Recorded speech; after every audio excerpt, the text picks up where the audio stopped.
we'll start. Okay, so today, Mitzvah Shem, Baruch Hashem, we're Mem Beis Amud Aleph. We're starting with the Mishnah. Finished the Sugya last week. We started with the new Mishnah on Mem Beis Amud Aleph at the top. Okay, moving over a little bit from our discussion that we had about the very interesting topic of Shlichus and whether or not Tzricha Chesaron or any Tzricha Chesaron. So now the Mishnah on Mem Beis Amud Aleph tells us as follows: Amafkid Morse Etzel Chaveiro. If someone gives his friend a pikadon to hold, to be a shomer, shomachinam or shomer, we'll see how it plays out. Now, what does he do with it? Srorin, he bundles it. The hifshilon la'achurav. So Rashi says besidro, he ties it up in a handkerchief or some cloth, and he throws it over his back like people carry sacks.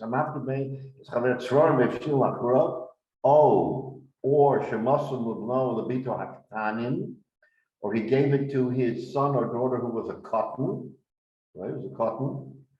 The noal b'fneihem, and he locked the door, but it wasn't sufficient. In other words, he locked it but not secure. Shelo karoi, meaning that it wasn't a good lock. Chayiv. Then the mafkid is chayiv. In other words, the shomer who took it from the mafkid, he is chayiv if he gave it to, if he either put it in his handkerchief, threw it over his back, or he gave it to his ketanim and he didn't lock the door properly. These are all instances where he is chayiv because the shomer chinam is chayiv for pshia, carelessness, and this is considered carelessness. Of course, a shomer sacha would be chayiv, but even a shomer chinam, this is considered carelessness. Why? Shelo shomer kederach hashomrim, because this is not the standard for shmira. This is not the standard for shmira. I'm having a lot of activity on my. Are you also seeing that, or just me? We're all seeing that. David, it's David Hornestay. Your video is like flashing in and out, doing strange stuff. Okay. Oh, and now it's better. Okay. We think. So in other words, okay. So what is the Mishnah telling us? That certain types of shmira are considered pshia because it's not the derech hashomrim. It's not what a shomer does. If a shomer gives it to one of his young children or leaves it in the house, he locks the door properly and he doesn't swing it over his back, as if it was just a sack of something. Those are indicia of carelessness. Now, the im shomer derech hashomrim, blanket statement says the Mishnah, if he does watch it the way shomrim are supposed to watch, and then there is an accident, potter is potter. That the Gemara will explain later, but the Gemara, so the Rashi is very, very thin on the Mishnah, only telling us what the circumstances with the handkerchief. So suffice it to say that there are standards that a shomer has to meet in order not to be considered a poshea, because that's the first sort of benchmark on which a shomer is measured. Okay, fine. So that's the Mishnah. Obviously, we need the Gemara to elaborate. Says the Gemara as follows: Bishlomo shelo shomer kederach hashomrim. Bishloma, I understand that what the Mishnah says when it says you give it to a cotton, beno bito, or you give it to them and you want to lock them in and you don't lock them in properly and the lock is faulty. I understand that's carelessness. But if he bundles it, and assuming he ties it up properly and he swings it over his back, why is that considered not kederach hashomrim? That says the Gemara. That seems to be the exact way you should do it, right? What should he have done? He tied it up. And I mean, what more can you do? In other words, what is the standard if that is Kederach Hashomrim? Asks the Gemara. We understand a cotton Okay, maybe a cotton you shouldn't have given it to. Maybe you should have had better locks. But if you yourself are holding it and swinging it over your back, maybe. So that's the Gemara's kasha at a very simple level. What's going on here? So the Gemara has to elaborate and explain to us why this minimal standard of shmira is not sufficient, why it's considered pshia. Omar Rava Rabbi Yitzchak, says Rava in the name of Rabbi Yitzchak, Omar Kra, it says in the pasuk. What does it say in the pasuk? It says in the pasuk, "V'tzarta hakesef biyodecha." That just looking for what does Rashi say on that? Okay, that in other words, that tzarta hakesef biyodecha, that you have to have held the kesef in your hand. So it seems to be technical that throwing it over his back is not considered safe enough. Even though he buckled it and it was tight in the cloth that he did, so somehow it has to end up in his hand, and if he swung it over his back, that's considered careless. And from that, you can see that he's chayiv. As I say, reference the hand is not Maser Sheni? Sorry, say again? The reference to what you tying up in your hand, isn't that Maser Sheni?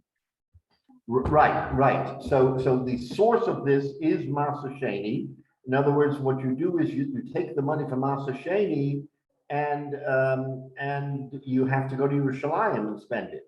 So how do you do that? You carefully put it together. So it says in that pasuk that you take the money biyodecha. Let's take a look. We'll take a look. I have a chumash in front of me. $30. Okay. Let's look exactly what the Torah is telling us. Yud Daled. Okay. Very good. Daled. Pasuk Chof Hey. Azay Shtei. V'nosata b'kesef.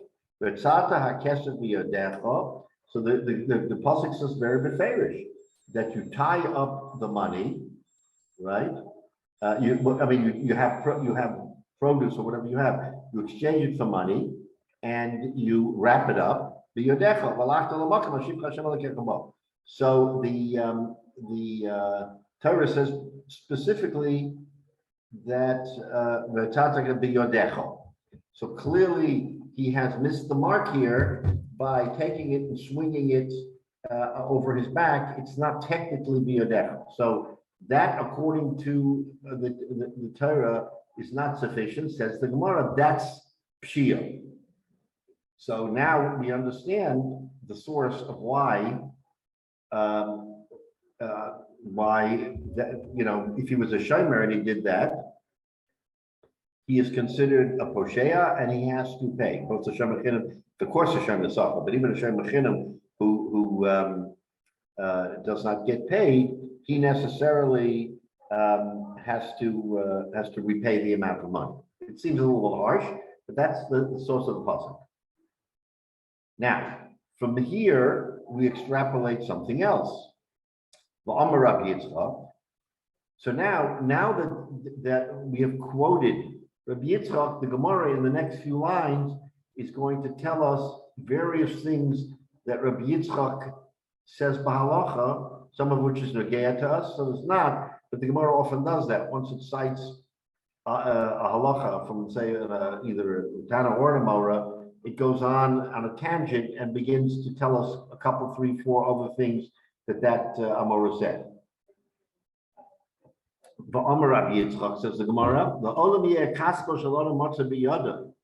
So now he's going to give us a general rule that not only for Maser Sheni for these kinds of things, but la'olam, in any circumstance where a person is holding someone's money, the kaspo shalom matzah biyada. It should be in his hand, not in his pocket, not slung over his back, but not even maybe in a leather case, but in his hand. Shenema b'tata kesef biyadecha, that you have to wrap the kesef in your hand. So this is a very interesting interpretation. Think about it here. Your friend comes to you and says, can you do me a big favor? I've got a lot of money. I've got to go into a bad neighborhood. Can you hold this money for me? And you say, sure, I'll be happy to hold the money for you. What do you do with the money? You stuff it in your pocket. You put it in your wallet. I mean, you don't necessarily clutch it in your hand. According to Rabbi Yitzchak, that's Pashia. That's being careless. Now we're going to see, the Gemara is going to give us a little bit more detail on what really is going on and how one should safeguard money. But for purposes of this discussion, since he's talking about Trumas and Masras, and Trumas and Masras is something that you have to take with you. It's not stationary. If you have to take it with you, it's got to be in your hand. So if someone gives you money and you're moving around, you're not sort of staying in a place, you've got to have it in your hand. So again, halacha today, we have to understand more clearly how to extrapolate this, because sometimes walking around with a lot of money in your hand isn't such a smart thing to do. But again, so this is what Rabbi Yitzchak is extrapolating from this case of Trumas Masras, where you take the money. Okay, well, hold that. We're going to get back to it. Now, Rabbi Yitzchak says something else, which is extraordinarily interesting for all of us in terms of our economic welfare. So when you go to a financial consultant and you want to know how best to enhance your economic life, what you should do with your money, the Gemara is a financial consultant. Here, ask the Gemara. What is the Gemara financial consultant telling us? Rabbi Yitzchak, la'olam yishalish adam es ma'osav. You know what, says the Gemara? You know how you should handle your economic life? Take your money, generally speaking, and divide it into 3 chalakim. What are the 3 chalakim? Shlish bekarka, 1/3 of your possession should be in karka. What is karka? Karka means land, and land by definition means you invest it in something that is solid, that isn't going anywhere, that you know is going to survive every financial catastrophe. It's a piece of land, right? A house, a land. So that's not going to be, it may dip a little in value, it may rise in value, but it's karka, it's solid. So 1/3 should be in a solid investment like karka. B'shlish b'parkamatya. And 1/3 should be in goods. What is goods? In the times of the Gemara, they weren't really in professions, so they handled. You know, they were import, export, buying, selling goods. So the whole idea of owning goods that could rise in price, so you could buy a good deal, of silks and then resell them for a higher price, or foodstuffs, or whatever it is. But it's business. From a parakamatya really is investing in a business opportunity that allows you to buy and sell, because that was the thinking of the Gemara. Today, lawyers and doctors and accountants and engineers aren't in that profession, so you're going to have to extrapolate what that means. Bishlish tachas yado, and 1/3 should be in cash. In other words, roughly speaking, you should have 1/3 of your money totally fungible. Hopefully not in banks that are in jeopardy of going under, but money that allows you to take advantage of immediate opportunities, not necessarily business. You have your business money, but now you have money in cash. Someone comes to you, I can make you a fantastic deal if you can pay me cash. So you want to be ready. If that fantastic deal, there's no reason that you shouldn't participate if you have the cash to do it. Now, and it can be karka too. It can be a house. It can be a car. It can be anything. But it should be in cash to give you the opportunity to do something. Now take a look at Rashi.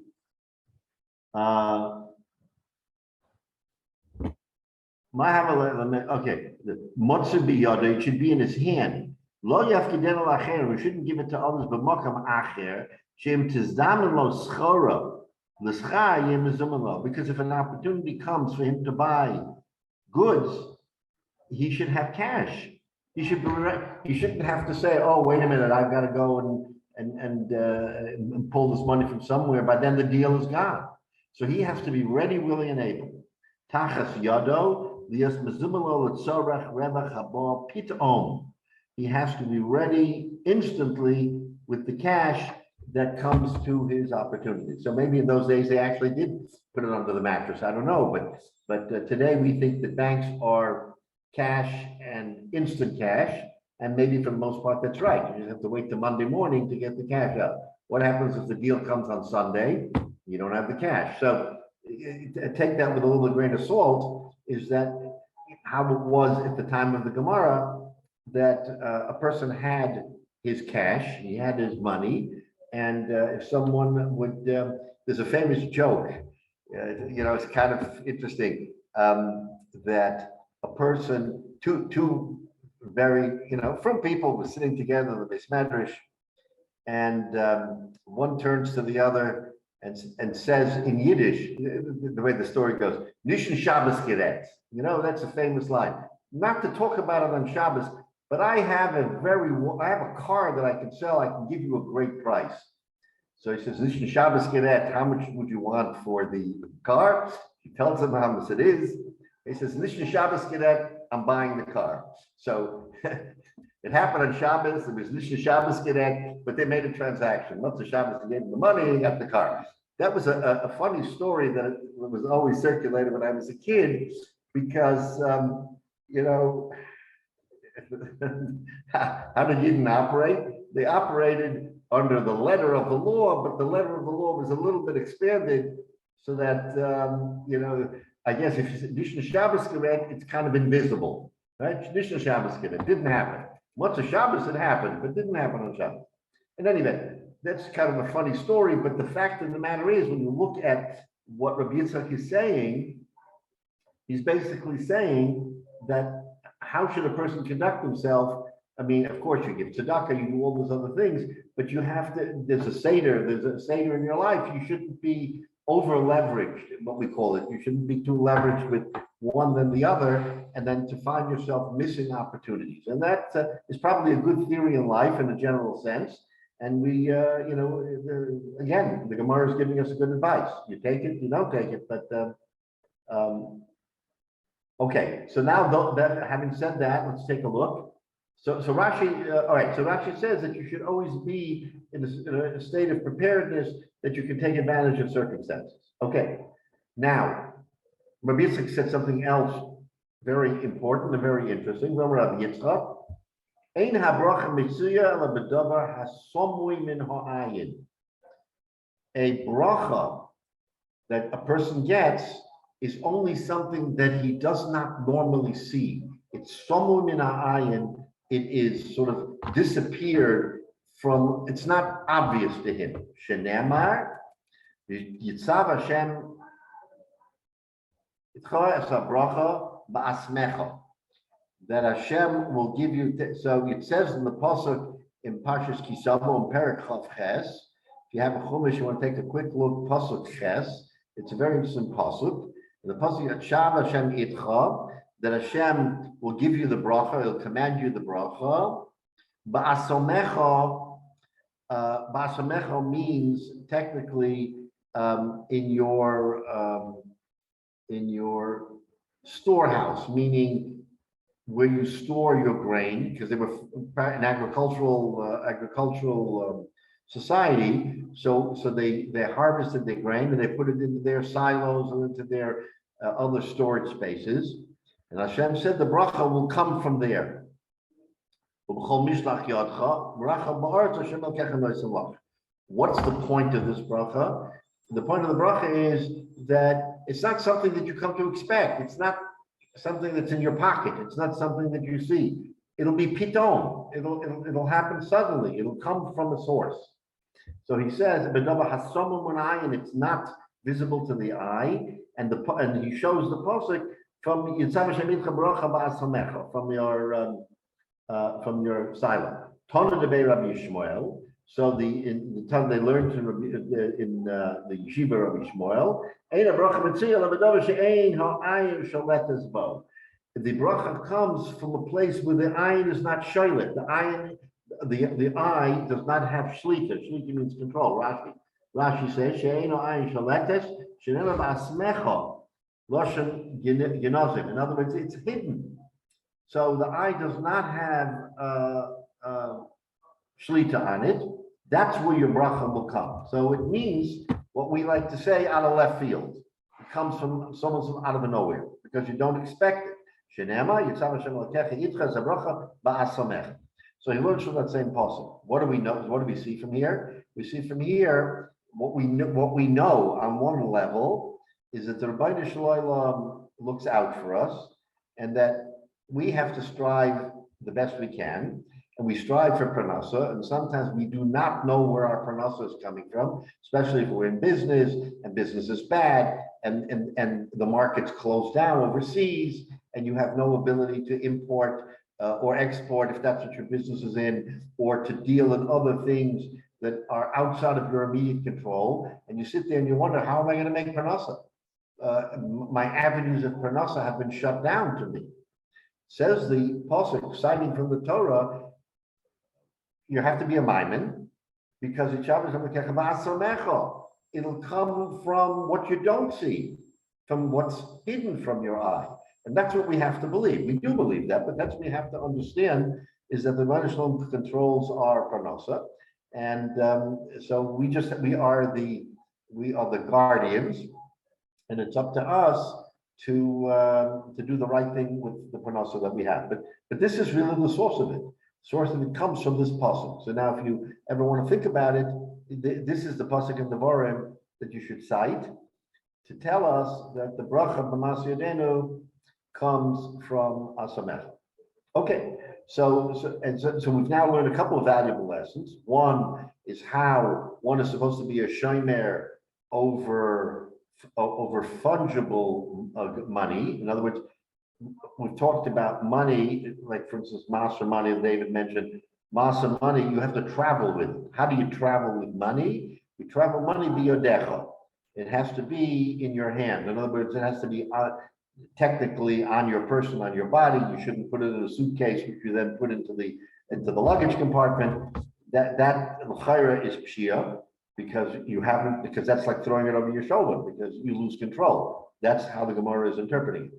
Then secondly, we got a very good instruction on how, from our financial consultant here, how a person should handle his money in a general sense. He should divide it into three parts. And those three parts are, I mean, again, they're loosely constructed. So everybody may have something a little bit part of one, part of two. Doesn't have to be literally the way they say it, but shlish, b'shlish, b'shlish. And then the third thing that Rabbi Yitzchak said that was important is that basically the bracha comes, as the pasuk says, where the eye does not necessarily see it. It comes by asamecha. Asamecha means your grain, your silo, out of sight, out of mind, and then that's where the bracha comes from. Okay, those are the three important things that the Gemara has taught us till now. Now, Zok the Gemara weiter. Tana Rabbanon. The rabbis teach us now another important lesson on brachas. Aholech lomedes gorano. If a person goes to his granary and he wants to evaluate what he has in his granary, right? How much he has there, he has to make a bracha.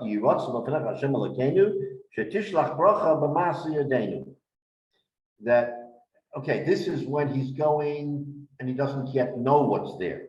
So he makes a Yehi Ratzon where he says, again, it's a Yehi Ratzon, it's not a full bracha Baruch Atah Hashem, it's a Yehi Ratzon, that the Rabbi Shalom should send me bracha on Masa Yedenu, on my produce, because I'm going to now check it out. Now, his Lamud, if he's begun the act of checking. This is when he's walking to the granary.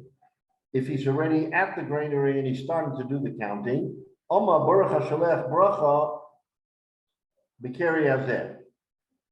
Then he makes a different bracha, and he says it with a full bracha by the bracha to Hashem, with the full bracha, and he says the equivalent of the bracha should be on this pile, or a keri hazeh, on the pile that I am counting.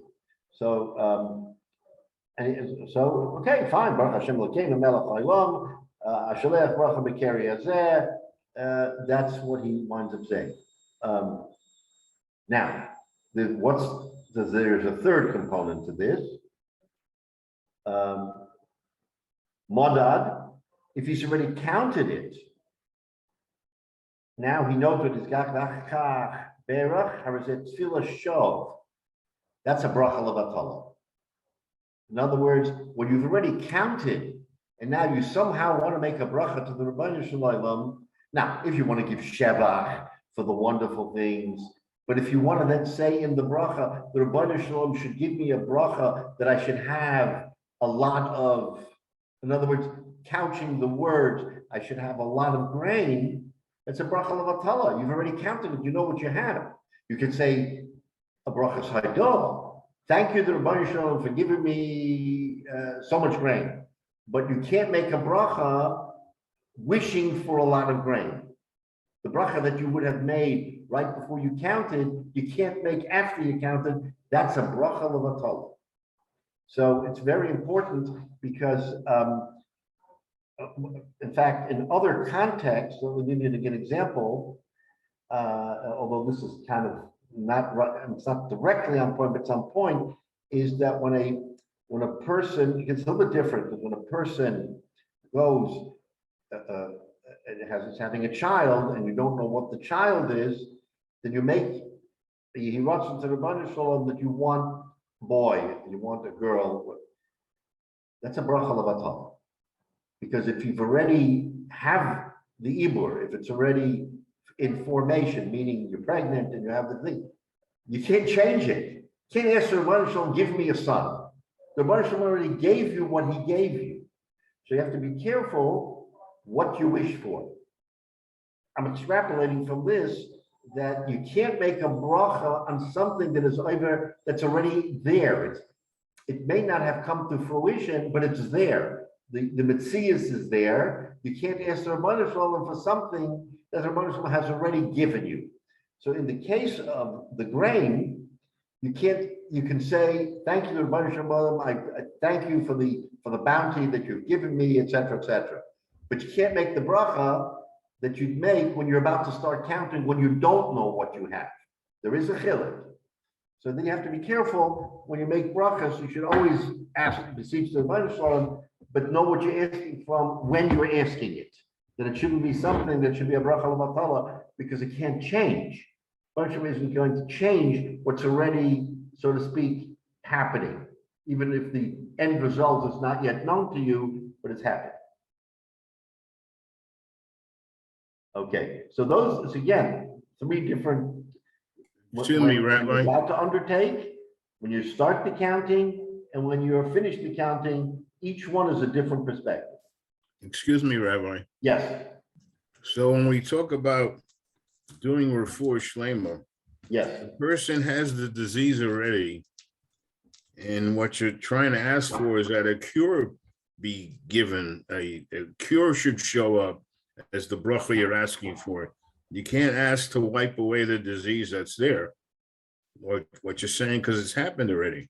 Yeah, but the lashonos that we use for refuah shalema are always beseeching the Rebbeinu Shalom to take this machla. We're not in control. The Rebbeinu Shalom is in control. The Rebbeinu Shalom may know whether this machla, he does know whether this machla can be cured, whether a soldier who's been shot can survive the bullet or not survive. So we pray to the Rebbeinu Shalom not that the end result should be good, because we don't know. If we know, chas v'shalom, that a person, I mean, you can't come to the Rebbeinu Shalom with chas v'shalom, someone who's deceased, say to the Rebbeinu Shalom, make this person alive. I mean, that's ayvah l'siyasa. I mean, it's happened. but our beseeching to the Rosh Hashanah for refuah, for all of these things, is things that we don't know. Whatever the Rebbeinu Shalom knows, he knows. We can't. Rebbeinu Shalom knows everything. So in that context, we can't. There should be no bracha because we shouldn't ask for anything because everything the Rebbeinu Shalom knows. But we don't know. So if we don't know, we should ask the Rebbeinu Shalom to intervene and to make it good. Now, unfortunately, we ask for all the positive things, and we have to accept the fact that when the Rabbi Shalom, when the end result is not what we want, that we say Baruch Dynamis, because the Rabbi Shalom knows what the right answer is. Maybe the right answer, unfortunately, there was that the person shouldn't survive. So to us, it's a great tragedy, as it should be, because of a personal loss. But we reflect that the Rabbi Shalom is the Dynamis. The Rabbi Shalom is the one who knows the truth. So the famous, I'm trying to search down where I saw this, because I saw it that there was an Adam Gadol who asked the Rabbi Shalom for Nevuah.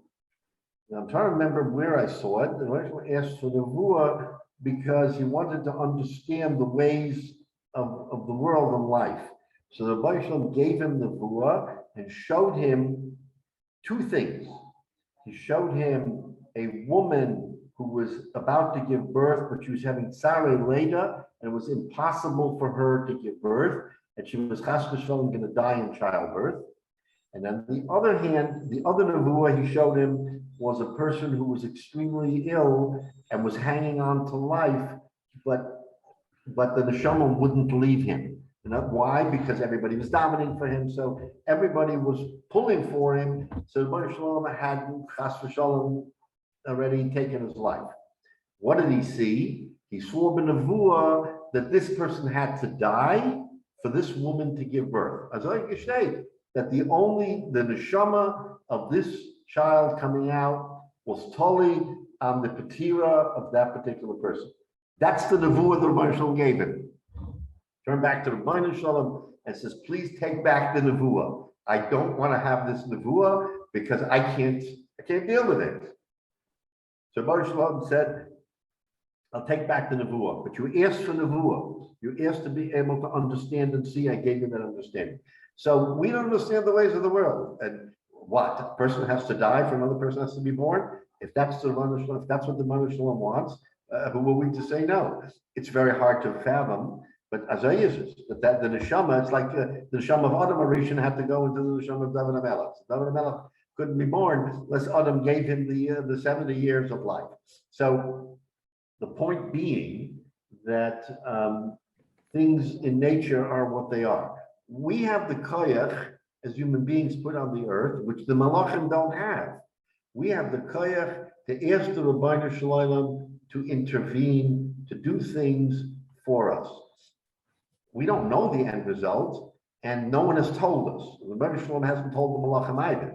So to speak, when a person davens and all is dark, and at the end it turns out okay, and you ask yourself, how could it possibly turn out okay? Everything was literally impossible and dark and couldn't happen. They were firing in the ghetto, they were killing everybody.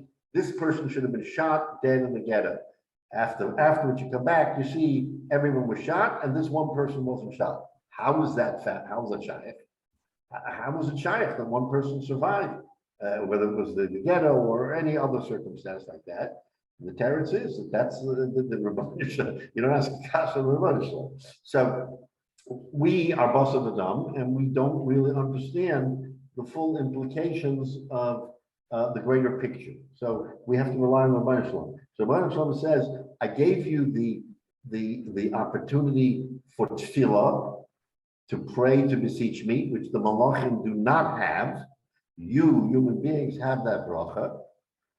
Use it wisely and accept the result.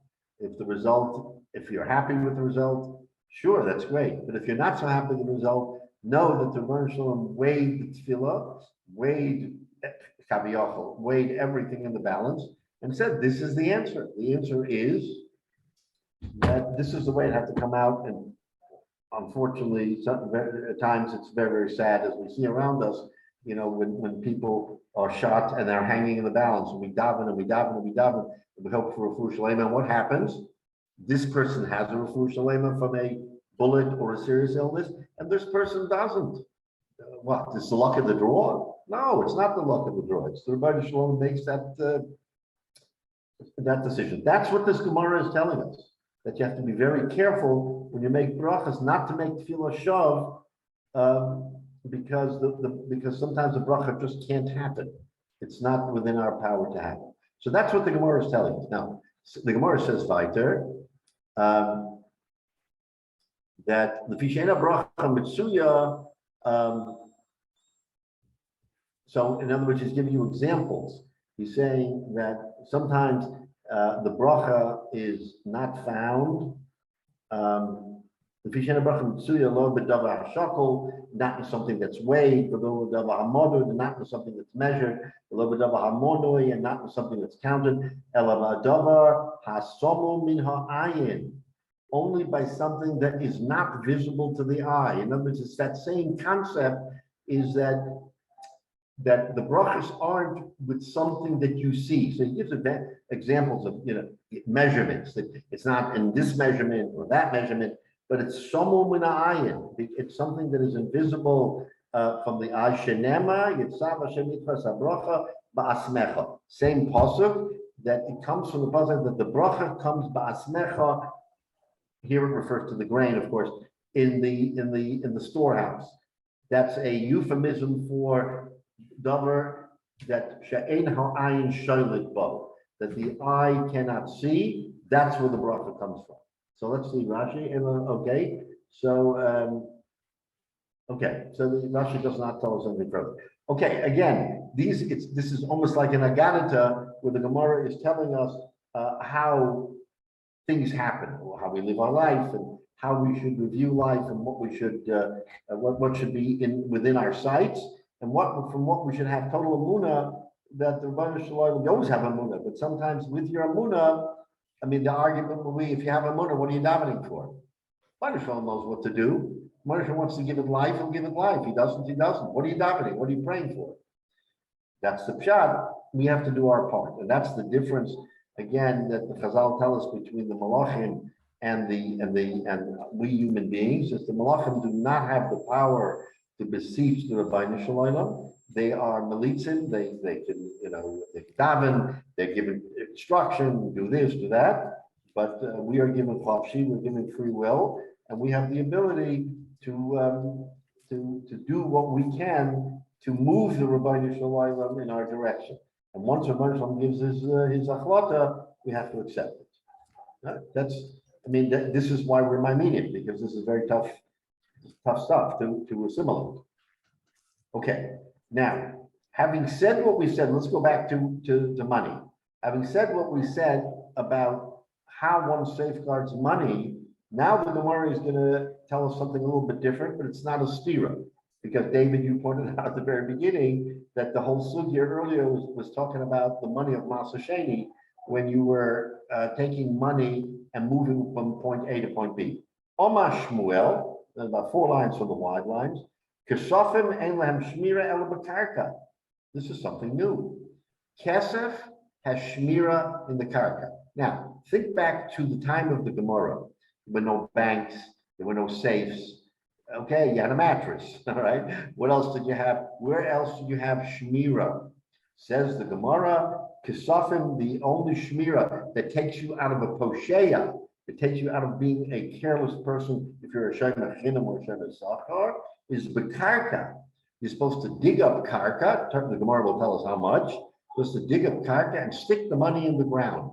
That's safekeeping. It's pretty primitive, but that's what they had at the time of the Gemara, and probably and before. How else do you hide anything? You make a hole in the ground, you stick it in, you make a marker, and you figure out where you put it, and then you go back, right? And there's a lot of stories about that. Yeah, Jay. They used to have it also, they dig holes in the walls. The wall Right, was so a we're gonna get place to it in a they minute. patch it up. Right. The Gemara will talk about that in just a minute. So first the Gemara says Shmuel, you put in the karka. Amarava, umod Shmuel. the Erev Shabbos Ben Hashmoshes. Rava says that Shmuel is Maida. If someone came to you for safekeeping of money and it was Erev Shabbos Ben Hashmoshes, what does that mean? It was literally almost Shabbos, right? The Lo Itrucha Rabbanon, the Rabbanon did not require you to dig a hole in the ground, but you could do it in another way. In other words, you could safeguard the money other than the putting it in the ground. So let's take a look at Rashi.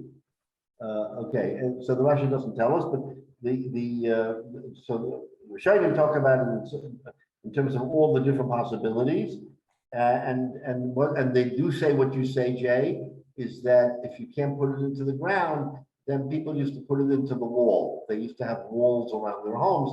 Of course, we know Yerushalayim was Ira Chayma, and there were many Ira Chayma. So what they do is they would put it into the walls and then put clay or whatever it is that they would have, and then it would be safe.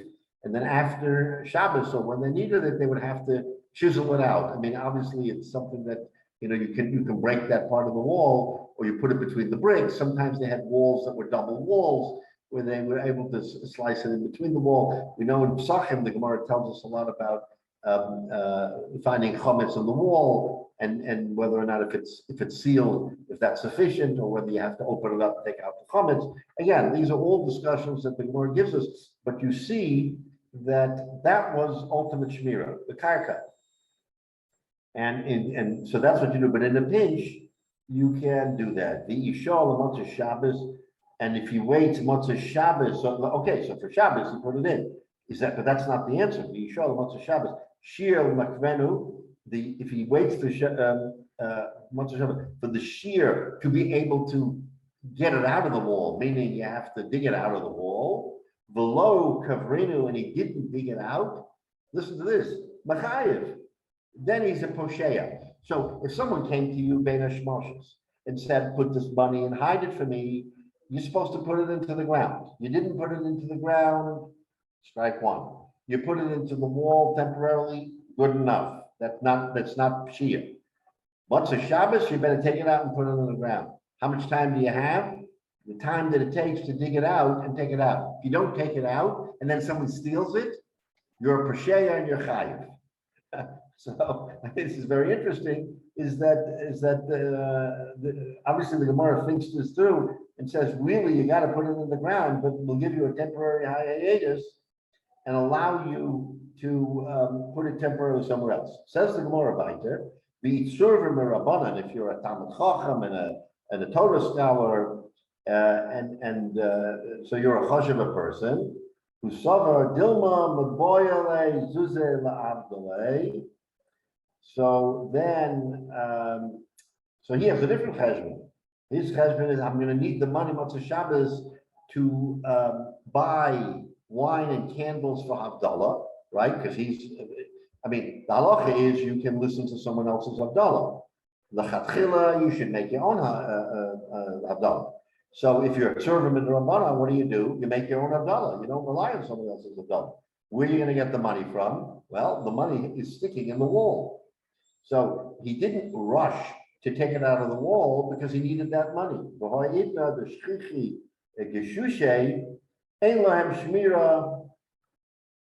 Okay, now the Gemara is touching on something that's very interesting, because fast forward to our time, today, it's interesting. You put things in the ground.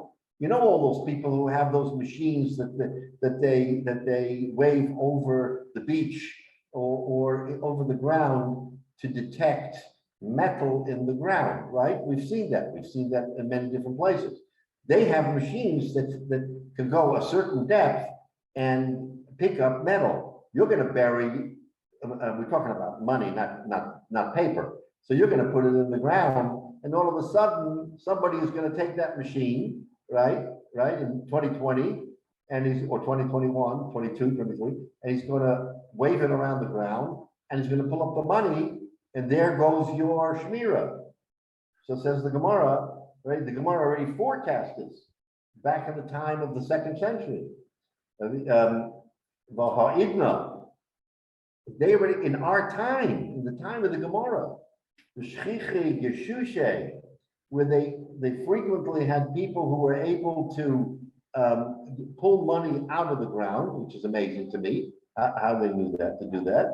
Ein lehem shmira elo b'shmei kaira. Where is the shmira? Up in the ceiling. You have the beams of the house, and you stick it somewhere in the behind the beam. V'ha'idna. Wait a minute, we're not finished. Now we're advanced society. V'ha'idna the shchiche prume. Not only do we have the machines that allow us to go underground, we now have the ability to be able to get up on top and find out what's going on, right? So what does that mean? Because now the roofs have become in jeopardy. I don't know how they what equipment they use, but he's saying that now the reverse is happening. Ein lohem shmira ela bene or urve. So he's saying that now the only shmira in his time, he's saying, is between the walls. They haven't figured out yet how to get between the walls. So the walls surrounding your house, sometimes they had double walls, or a wall to the outside, a wall to the inside. We see that from the Gemara Pesachim.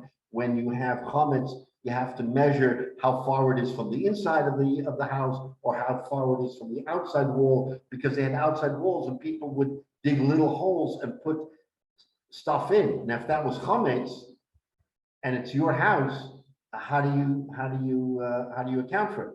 Teretz is it's on the outer part of the wall. You're not mechayev bal yiro bal yamotza, says the Gemara. But in any event, we see, so the Gemara has to conclude that now becomes the appropriate way of safeguarding is by putting it through the wall. Omar Rava umoy Shmuel bekosel, that Shmuel is, even though Shmuel says that l'chatchila you should put it into the ground, but he's minded by Kaisel that is an alternative way for the reasons that the Gemara gave, because sometimes the ground is not so safe. So sometimes you have to do it that way. Okay, so now Comes to ground, you also have environmental. You can have floods, winds, things break down. There's all kinds of things outdoors that can mess up the hole in the ground. Right. Again, those are some of the risks. So he goes on weiter and he says, now in our time, the shchiche tefuche, even though people do have the equipment to be able to get in the ground,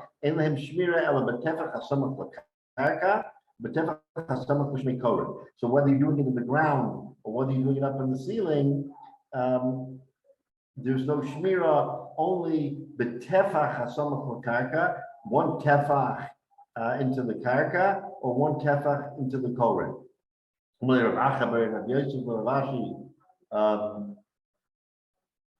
Okay, so in other words, he's saying that how much is the measurement? And so you have to, so he's saying as follows: you keep it in the wall, but you keep it not smack in the middle of the wall.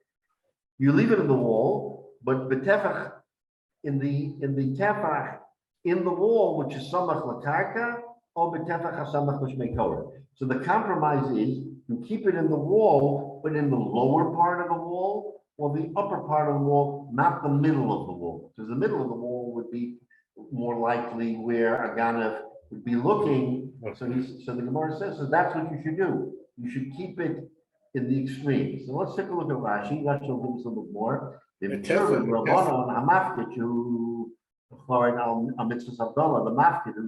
who is very makbid on mitzvahs Abdallah al kais Amah Hashomer.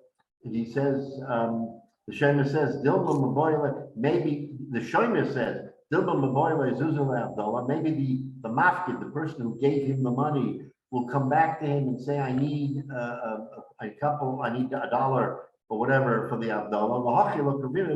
And that's why I didn't bury it, because I wouldn't be able to get it out in time for him to make Havdalah. Upotter, and he's not chayiv in pshia because he had that in mind. It sounds like a large compromise because the tefach is not very deep. Right. So they're making a compromise between easy access to get it out as well as easy access to put it in it that has a certain amount of protection that you can sort of assume. Right. But it's not a great answer. It's not, it's not at all, not at all. But I guess that's, in those days, that's how they sort of compromise it.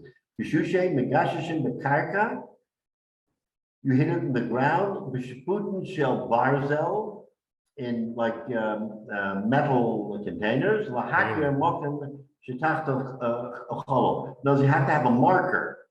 If you put it on the ground, how do you know where you put it? So they have these iron markers that at least you knew, I guess maybe a guy wouldn't see it or whatever, that you knew exactly where to go. Otherwise, you'd be searching for where you put it. You dug it into the ground, now you don't know where it is. You made a map. Underneath the beam of the roof, they would break they have these hammers or whatever that they'd be able to break the roof and get in from the top.